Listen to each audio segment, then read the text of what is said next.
কি মিন করছে প্রথমে আমরা যদি এটাই শুনি আর কি।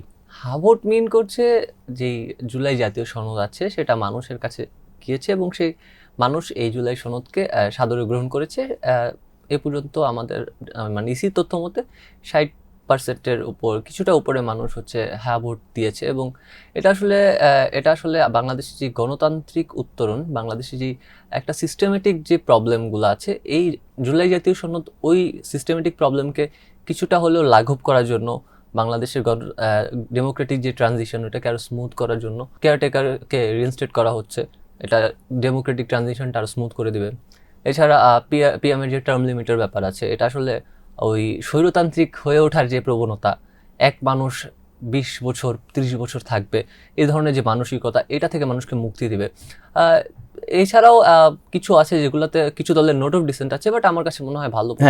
এই প্রসঙ্গে যদি আসি যে বিএনপি বেশ কিছু পয়েন্টে তাদের নোট অফ ডিসেন্ট ছিল, এই পয়েন্টগুলো কি এন্ড এর ইমপ্লিকেশন কি? আসলে এখন কি বিএনপি সরকার গঠন করতে যাওয়ার পরে তারা কি এই পয়েন্টগুলোতে যেটি জুলাই সনদে চাওয়া হয়েছিল তারা সেটি করতে যাবেন, নাকি তারা তাদের মতো করে করবেন, বা তাদের বাধ্যবাধকতার যে লেভেল আর এটা সম্পর্কে যদি একটু বলেন। বিএনপির কয়েকটা 9-10টার মতো হচ্ছে পয়েন্টে বিএনপির নোট অফ ডিসেন্ট আছে। সেগুলোর মাঝখানে যেমন তারা দলীয় প্রধান এবং হচ্ছে যে গভর্নমেন্টের তাকে এক ব্যক্তি হতে পারবে না, এটাতে তারা একটা নোট অফ ডিসেন্ট দিয়েছে। এছাড়া হচ্ছে যে পিআর সিস্টেম নিয়ে তো কথা হচ্ছে, সেই পিআর সিস্টেমে আসলে বিএনপি পিআর সিস্টেমে রাজি, কিন্তু বিএনপির মতে পিআর সিস্টেম হতে হবে যে আসন যেই সব আসনে পলিটিক্যাল পার্টিগুলো জয় হয়ে এসেছে, যেমন 3টার মধ্যে যেমন বিএনপি আমার কাছে পাওয়া তথ্য মতে, ইসি তথ্য মতে 209টি আসনে জয়লাভ করেছে। সো ওই অনুযায়ী আর কি বিএনপি চাচ্ছে যে প্রপোর্শনটা হবে আসনের ভিত্তিতে, নট যে ন্যাশনালে টোটাল যে ভোট তার ভিত্তিতে না। জি, গণভোটে সেকেন্ড কোশ্চেনটা যেটা ছিল যে প্রাপ্ত ভোটের অনুসারে রাজনৈতিক দলগুলো উচ্চকক্ষে যাবে। এই ক্ষেত্রে বিএনপি নোট অফ ডিসেন্ট দিয়েছিল। বিএনপির তো বললাম যে বিএনপি তারা কি চায়, এটা খুবই মেজর একটা ইস্যু, কারণ যেহেতু গণভোটের সেকেন্ড কোয়েশ্চেনটা এটা ছিল, গণভোট পাবলিক ম্যান্ডেট করেছে হচ্ছে এই জিনিসটা রিইনস্টেট করতে। এখন বিএনপির যেহেতু নোট অফ ডিসেন্ট আছে, আবার জুলাই জাতীয় সনদে এটাও লেখা আছে যে যদি ইস্তেহারে উল্লেখপূর্বক এই জুলাই জাতীয় সনদের যেটা আছে নোট অফ ডিসেন্টগুলো দলগুলো ইস্তেহারে উল্লেখ করে এবং দলগুলো বিজয়ী হয়, সেক্ষেত্রে কিন্তু তাদের একটা বাধ্যবাধকতা থাকবে না, জুলাই জাতীয় সনদে স্পেসিফিক্যালি লেখা আছে। এখন এই জায়গাটা আসলে কন্ট্রাডিক্ট করতেছে বাকি নোট অফ ডিসেন্টের ব্যাপারগুলো, কিন্তু ওইভাবে জুলাই জাতীয় গণভোটের প্রশ্নে ছিল না। এই ব্যাপারটা কিন্তু গণভোটের প্রশ্নে ছিল। এখন বিএনপিরা করবে না, এটা একটা বড় প্রশ্ন। প্র্যাকটিক্যালি কি যে আসনের বিন্যাস প্রাপ্ত ভোট দুইটার প্যাটার্ন তো আসলে একই রকম মনে হচ্ছে।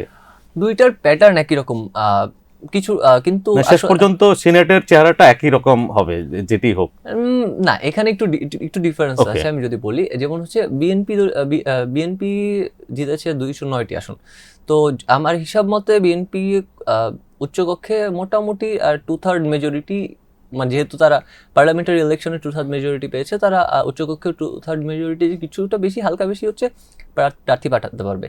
কিন্তু যদি প্রাপ্ত ভোটের অনুসারে হয় তাহলে কিন্তু ব্যাপারটা এরকম না। আমাদের হাতে এখনো তথ্য নেই যে প্রাপ্ত ভোটের হিসাবটা আর কি কিরকম, জামাত অথবা 11 দলীয় জোট কতটুকু ভোট প্রাপ্ত হয়েছে এবং হচ্ছে বিএনপি কতটুকু ভোট পেয়েছে।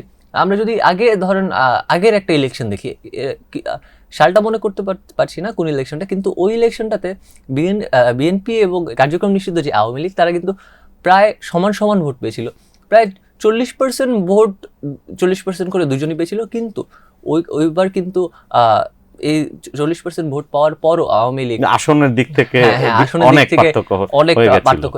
এখন কোশ্চেনটা আসলে এটাই, যদি দেখা যায় যে বিএনপি এবং জামাতের প্রাপ্ত ভোট ধরেন খুব একটা বেশি ডিফারেন্স না, তখন কিন্তু আসলে একটা ঝামেলা। এখন কথা হচ্ছে যে আসনের যে মারপ্যাচ, এটি থেকে নিস্তারের জন্য, মানে এটিকে উইনার্স টেক ইট অল, এই যে একটা ব্যবস্থা, এর বাইরে আসার জন্যই বা এটাকে কাউন্টার করার জন্যই তো আসলে যে প্রপোর্শনেট যে রিপ্রেজেন্টেশনের কথা বলা হচ্ছে প্রাপ্ত ভোটের অনুসারে। তো যদি আবার এই আসনের ভিত্তিতে আরেকটা, এটা তো একটা miniature of the lower house হয়ে যাবে। সো এটা তো মিনিংলেস, আই উড সে। এটা মিনিংলেস এখন হচ্ছে যেহেতু তারা গভর্নমেন্ট ফর্ম করবে, এখন কিন্তু গণভোটেও কিন্তু যেভাবে ম্যান্ডেটটা দিয়েছে জুলাই ন্যাশনাল চার্টারকে, সেইভাবে মানুষই কিন্তু বিএনপিকেও ম্যান্ডেটটা দিয়েছে।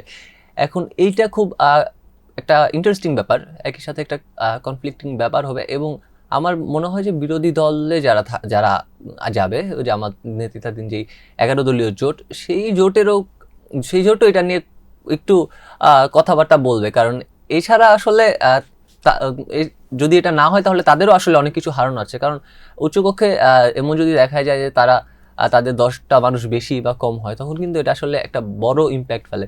2/3 মেজরিটি হওয়ার কারণে কিন্তু এখন সংসদ মানে নর্মাল নিম্নকক্ষের যদি কথা বলি, আমরা এখন কক্ষ গঠন নিয়ে বাট বলতেছি আর কি, নিম্নকক্ষের কথা যদি বলি, তাহলে কিন্তু বিএনপি ইজিলি ওখানে জিতে যাচ্ছে 2/3 মেজরিটি।